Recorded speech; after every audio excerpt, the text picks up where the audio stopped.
негізінде пысықпыз, өлерменбіз, ең қара жұмысқа да қара күшіміз де көп, ыстық қанды, қызу қанды халықпыз ғой негізі, иә? Мойындайсыздар ма? Мойындаймыз, иә? Содан кейін біз қатты құрметтейміз. Өте қатты құрметтейміз. Қонақтарды әсіресе қатты құрметтейміз, иә? Сондықтан да біз мына жерде екі қазақ тұрса, бір орыс келсе орысша сөйлеп кетеміз. 4 қазақ тұрып, бір өзбек келсе өзбекше сөйлеп кетеміз. Сақалды мынаңыз орысша сөйлемек. Сондай ма?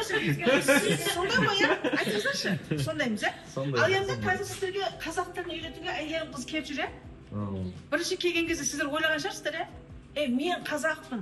Мына қазақ маған не үйретпекші деген ойда болдыңыздар ғой деп ойлаймын мен. Бізде екі ханымыз айтады, жоқ, мен болған жоқпын дейді. Мен қатты қуанып тұрмын да, осы екі ханымды сондай жақсы көріп тұрмын. Неге? Себебі мен ондай пікірде, ондай ойда болған жоқпын дейді. Себебі сіздің есіміңіз кім еді? Осы кісі айтады, қазақтың қыр-сыры көп, үйренетін нәрсе көп дейді. Мен қатты жақсы көріп кеттім сізді дейді. Иә, шын мәнісінде үйренетін нәрсе өте көп. Бірақ біз не істейміз? Мен қазақша сөйлей аламын, маған қазақ тілін не керек бар?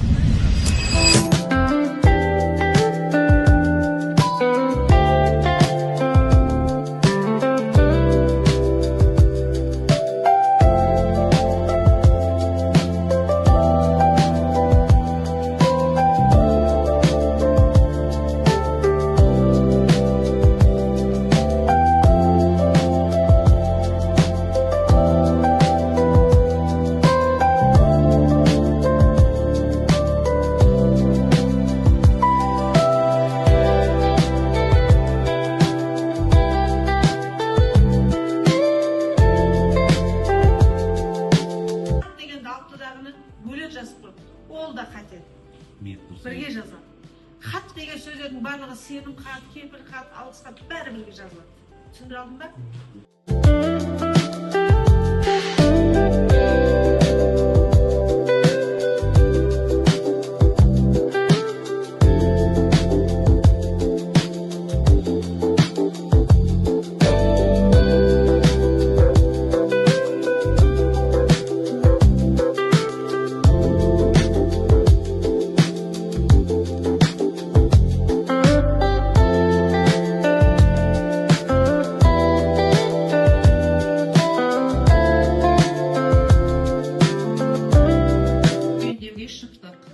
Айтайын дегенім, бұл жай ғана серуен емес, таза ауада демалып, уақытты өткізуді жоспарладық. Пайдалы өткізуді жоспарладық. Бір кезде бір досымыз мүлде басқа әңгімені бастап кетті. Бұл бүгінгі жоспарға сәйкес болды. Қысқасы, бәріміз қайтадан сапарымызға назар аударып, жолымызды жалғастырдық. Бір жігіт өзін типа деген сөздің қазақшасын білмей тұр.